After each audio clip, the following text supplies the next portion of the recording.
The letter was already in his coat pocket when she walked through the door of his hardware store and told him he was standing in the wrong building.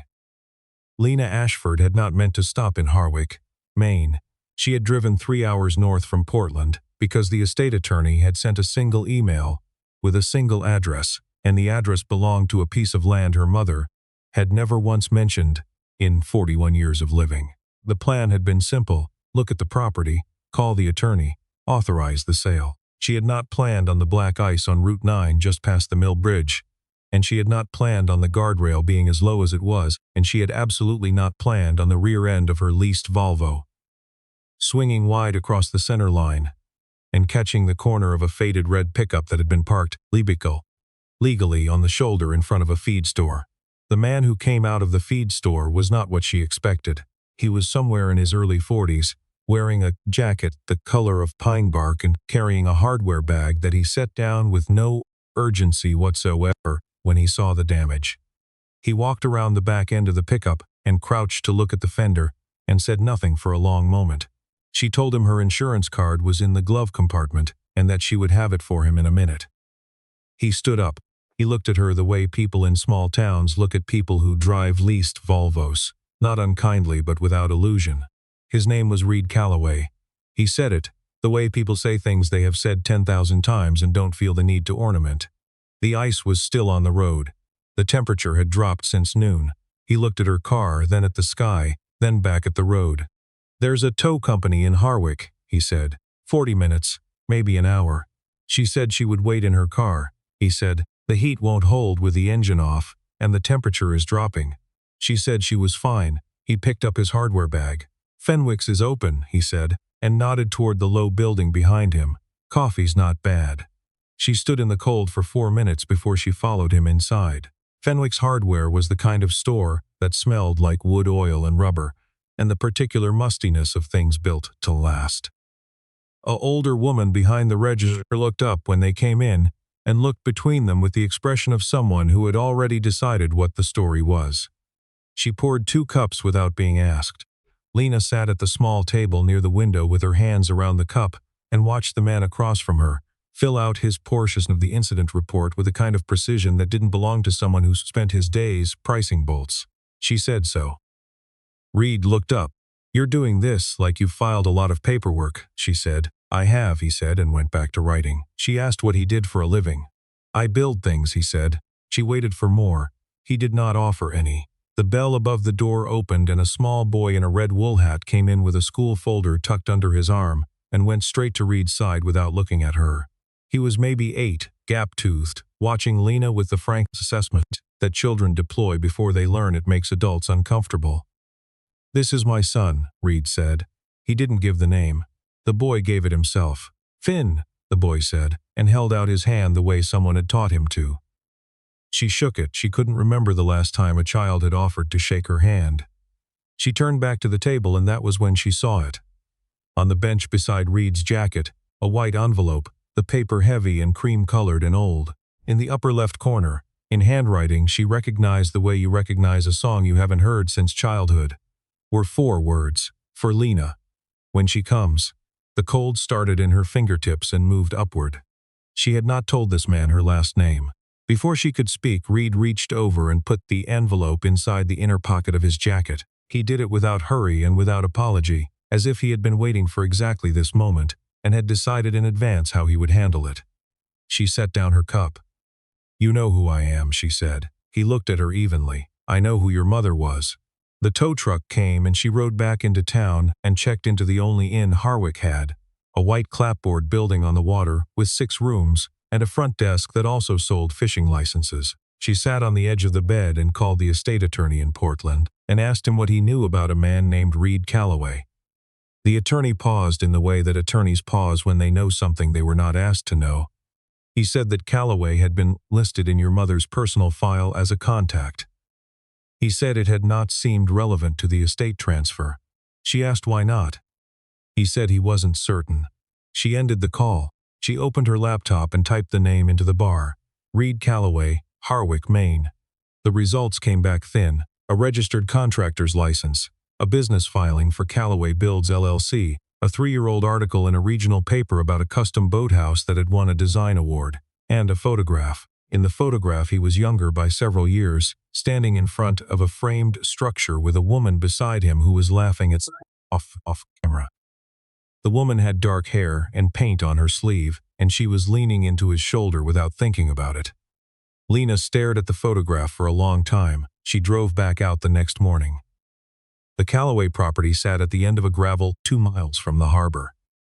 The house was a converted barn with a long addition along one side, and behind it, a workshop with the sliding door open despite the cold. She could hear the sound of a planer before she got out of the rental car. Inside, the smell of sawdust and wood smoke and something sweet she couldn't place. The pieces on the floor were not what she expected from a man who described himself simply as someone who built things. A staircase railing in curled white ash, each spindle shaped by hand. A dining table in reclaimed ship timber, the surface still rough, still becoming. A cabinet in cherry with joinery so clean, it looked like the wood had grown that way. On a clipboard by the door, a list of clients in pencil. A name she recognized from the Boston Symphony's donor wall, a hotel in Nantucket, an address on Mount Desert Island that she knew belonged to a family that had been buying and building for 100 years. She turned around. Reed was watching her from across the workshop, with a piece of sandpaper in his hand and no expression that she could read. "You're not just someone who builds things," she said. "I build things," he said. "That's all. Who are you?" He set down the sandpaper and pulled a rag from his back pocket and took his time. "I was your mother's architect," he said, "for 11 years. The last project we worked on together was the one that's in the estate file, the one at the address they sent you." She did not believe him. She did not want to. She pulled out her phone and searched.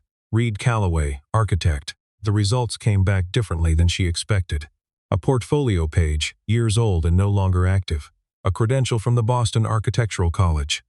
A citation in an AIA review from 2016 for a community land trust project in coastal Maine. A second photograph, this one formal, and he was in a collared shirt and he looked like someone who had once been in rooms she could recognize. She sat down on the workbench stool. "My mother never mentioned you," she said. "I know," he said. "She didn't mention much to anyone toward the end. That was her way." The silence between them was not uncomfortable exactly. It was the silence of two people who had both been left things they didn't ask for. "The envelope," she said. "When you're ready," he said. "I'm ready now." He looked at her for a moment that lasted longer than she expected. Then he said quietly, "You drove up here in a rental car thinking the fastest way through this was to sign a paper and leave. That's not ready." She stood up. "You don't get to decide. Your mother asked me to," he said. She was specific. She said, "Don't give it to her when she's in a hurry. Give it to her when she asks why she stayed." She left the envelope on the workbench. She left the workshop. But at the door she stopped. "The accident yesterday. My steering felt wrong before the ice. I've been thinking about it." Something shifted in his expression. Not alarm, exactly. Something quieter than that. Something that looked like a man recalculating. "You should probably have someone look at the car," he said. "Someone independent." She drove back to the inn and sat in the parking lot for 10 minutes before she called the rental company and told them she needed a mechanical inspection before she returned the vehicle and that she wanted to be present for it. That evening she ate alone at the diner across from the harbor and looked up the address from the estate file on her phone. The parcel was 12 acres at the edge of Harwick, undeveloped, with a view of the water. No structure, no permit history. The county record showed it had been in her mother's name for 22 years. Lena had been 19 when her mother bought it. She had not known. Her mother had told her it did not exist. In the morning she walked to a small bakery that appeared to have no name, just a chalkboard outside with the day's bread written in cursive. The woman behind the counter was somewhere in her late 60s, with white hair cut short and the particular competence of someone who ran a place alone and preferred it. Her name was on the permit above the door. Hattie. Hattie poured her a cup before she asked. She looked at Lena the way a person looks when they already know the context. "You're Eleanor's daughter," she said. It was not a question. Lena said, "Yes." Hattie wiped down the counter and leaned on it. She had known Eleanor Ashford for 15 years. She said, "Not well." Eleanor had not allowed anyone to know her well, but well enough. She had come to Harwick twice a year for as long as Hattie could remember, always in spring and always in October, always alone, always stayed 4 days, always walked the same path to the same piece of land at the edge of town and stood there for a while and then came in here for coffee before she left. Lena sat with that. Did she ever say why? She asked. Hattie looked at her carefully. She said the land was a debt she owed, she said. She said she was still deciding how to pay it. Lena walked to the workshop. Reed was fitting a shelf into a cabinet. Finn sat at a small secondary bench doing homework with the focused carelessness of a child who knew this was non-negotiable. He looked up when she came in and went back to his worksheet without ceremony, as if she had simply been away for a while and was now back, which was a reasonable interpretation of events. She waited until Reed set down his square. My mother's land, she said quietly, so the boy wouldn't shift his attention from the worksheet. Whatever she was using it for, whatever she owed, it has to do with your wife, doesn't it? Reed went very still. He set the shelf carefully on the bench. He turned around. Part of it, he said. That's part of what's in the envelope. He paused. But not the most important part. Finn came over then with his worksheet and held it up. I got all of them, he said to no one in particular, which meant he was saying it to both of them. Lena looked at the worksheet. She looked at the boy's face, which was his father's face with all the weight removed from it. That's good, she said. She meant it. Reed watched her say it. Something in him shifted almost imperceptibly, the way a door settles in a frame after long enough. Before she left that day, she handed him a photograph she had found on her phone that morning, a screenshot from the county property records portal. Her mother's signature on the original deed 2003. Reed looked at it for a long time. His jaw moved once, like he was deciding something. Then he said, You should stay somewhere other than the inn tonight. She started to ask why. The inspection on your rental, he said.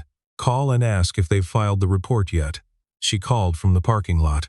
The service representative said the mechanic had flagged something, but the report had been routed to the regional manager for review before release, which was not standard procedure, and yes, she could file a complaint about the delay. She stood in the cold with the phone in her hand. She went back inside the workshop and told him. He looked at Finn, then he looked at her. There's a room above the workshop, he said.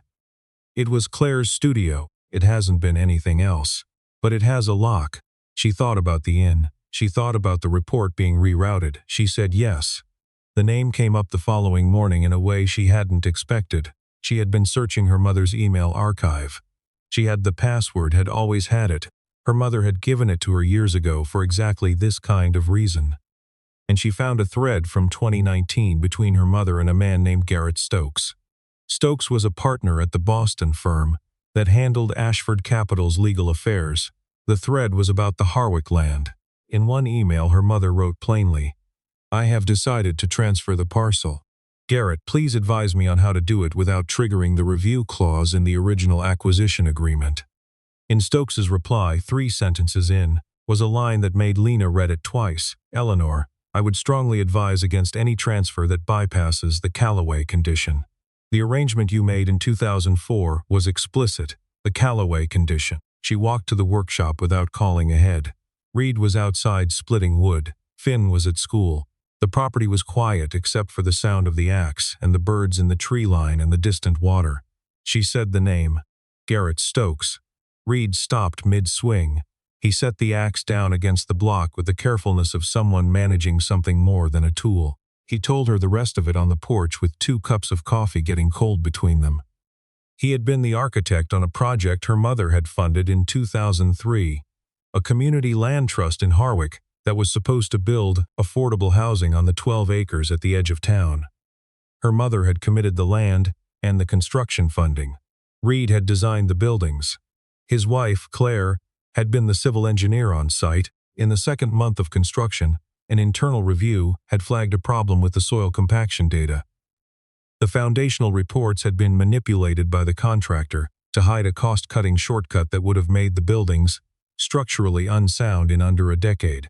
The flag went to Garrett Stokes, who managed all of Eleanor's legal affairs at the time.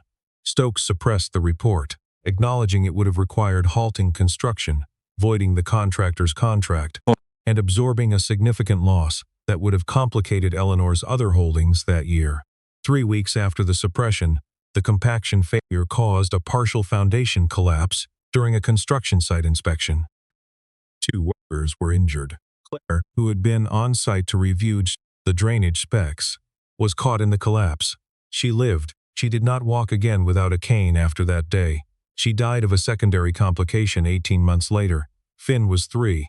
Reed said it plainly, in the way of someone who had said it only a few times before and had decided long ago not to dress it in anything.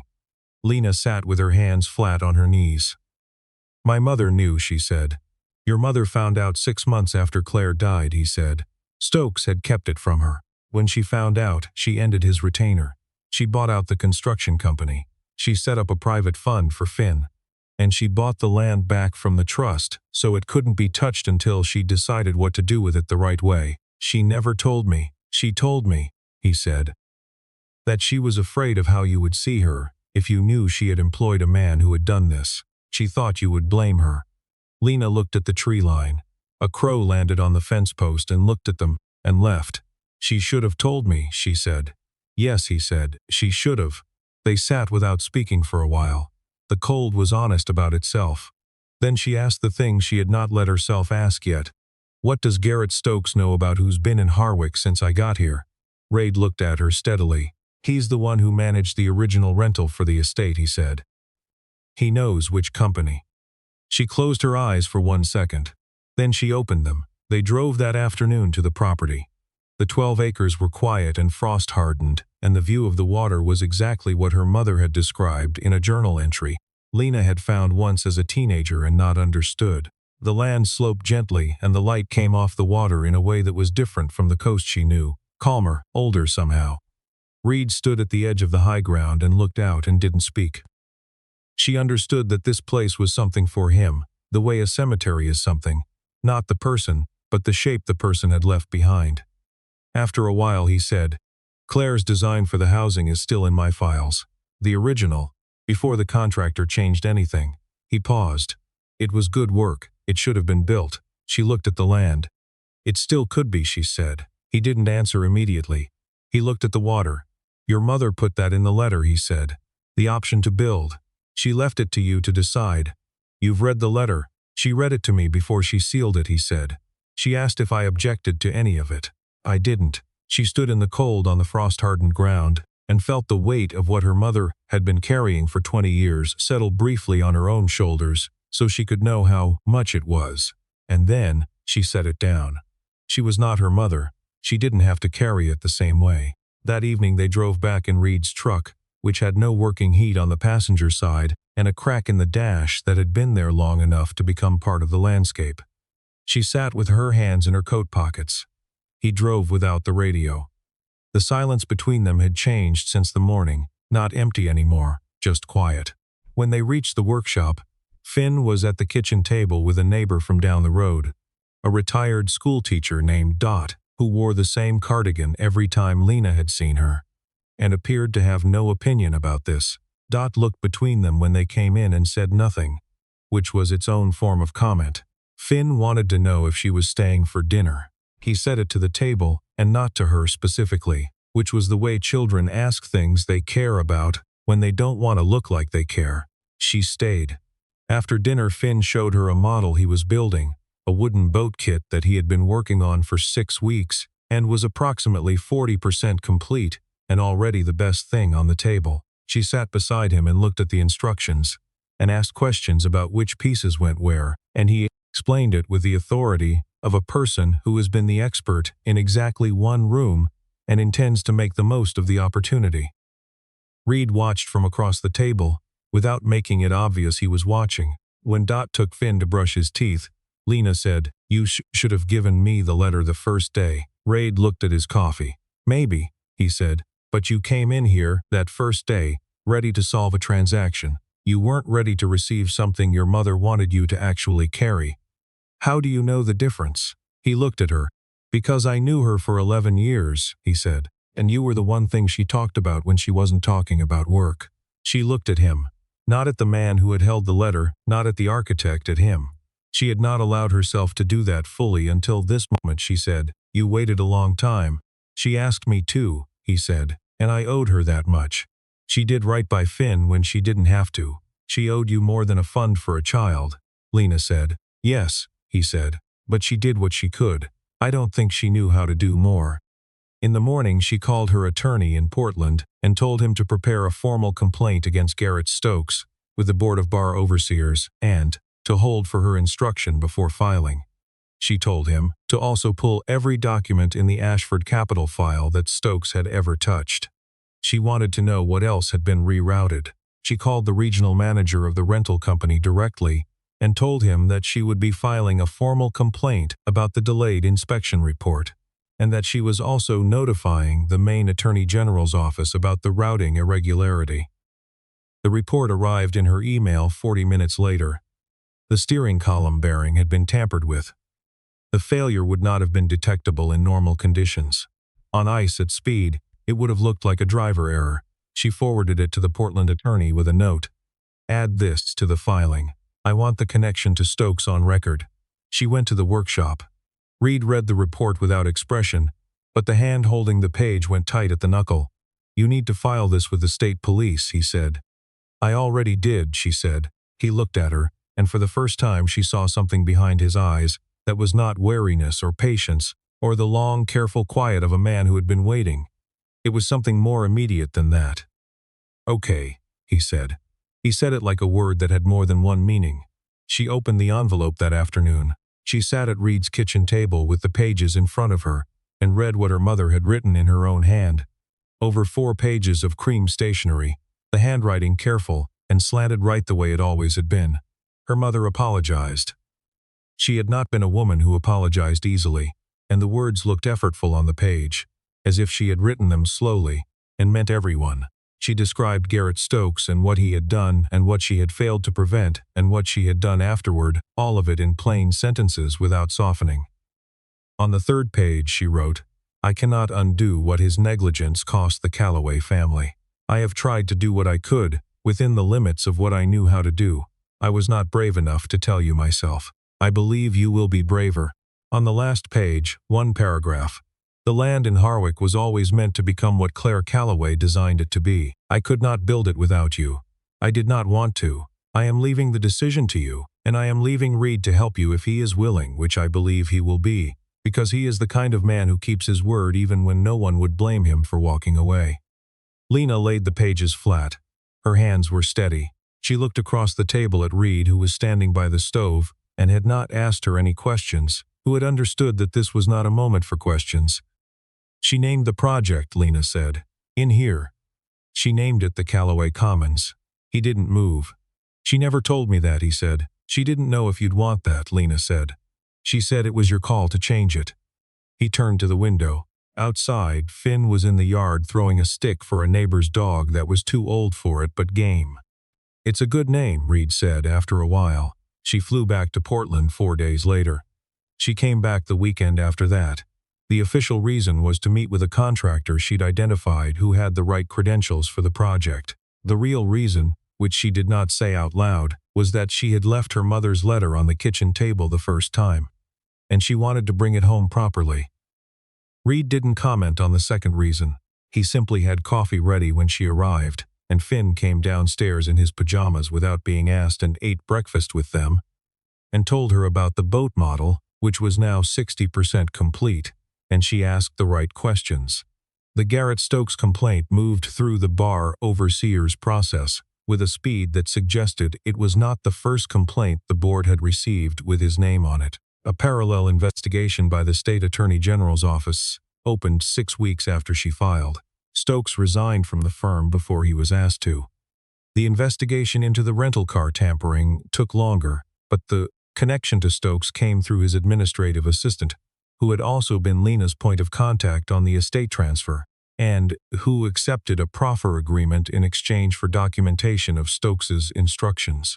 Lena moved the Ashford Capital legal affairs to a firm in Boston. She had vetted herself. She reduced her active portfolio. She kept her apartment in Portland but found herself in Harwick more weekends than not without tracking, when it had become more weekends than not. Hattie, who noticed everything, said nothing about this for several months, and then one morning set down Lena's coffee and said, "You're looking better than when you came in the first time." Lena said she was sleeping more. Hattie said, and went back to the counter. Ground broke on the Callaway Commons in early April. Reed had rebuilt Claire's original design from the original file, updated the engineering with a firm he trusted, and the soil compaction issue that had been faked in 2003 was corrected properly this time before the foundation was poured. The project would build 14 units on the 12 acres, a mix of sizes, priced for the people in Harwick who had been priced toward the edges of the county for a decade. Lena attended the groundbreaking in a field jacket and boots that were wrong for the ground and got mud on both of them and did not mind. Finn wore a hard hat he had decorated with stickers and was put in charge of a small ceremonial shovel and took his duties seriously.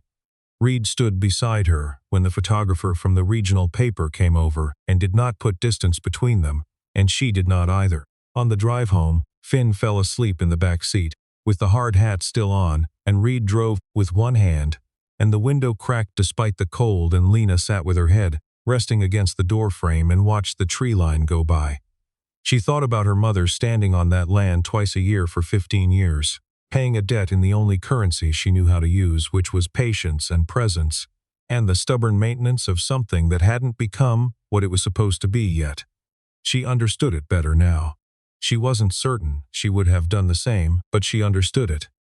In June, Finn finished the boat model. He set it on the kitchen windowsill above the sink and said it was for the whole house, which meant he had decided she was part of the household inventory, which was not a small thing. Lena looked at the boat. She looked at Reed, who was looking at his son with the expression of a man who had been holding things carefully. For so long he had forgotten what it was like to set them down. One afternoon in July, she drove up without calling ahead. Reed was on the roof of the workshop clearing a section of moss that had built up over the winter. He saw her pull in and climbed in. She stood by the truck and said she had been thinking. He waited. Claire's name should be on the building, she said. Not just the project. The building itself. I want to talk to the contractor about a plaque before the siding goes on.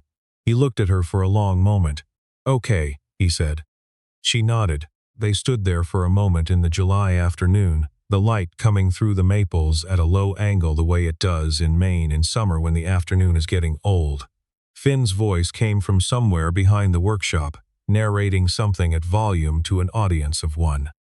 Reed raised his hand and brushed a smear of roofing moss off her shoulder. He did it without thinking about it, the way you do a thing when you've stopped keeping track of the distance between yourself and another person. She looked up at him. Neither of them moved for a moment. That was long enough. Finn came around the corner of the workshop at a run and stopped when he saw them standing close together, and looked between them with the calm, unsurprised assessment of a child who had been waiting for the adults to figure something out. Are we having dinner? He said. Yes, said Reed. Yes, said Lena, at the same moment. Finn nodded as if this confirmed his theory and went inside. They stood in the July light a moment longer, not quite touching, not quite needing to. The boat model was in the window above the sink.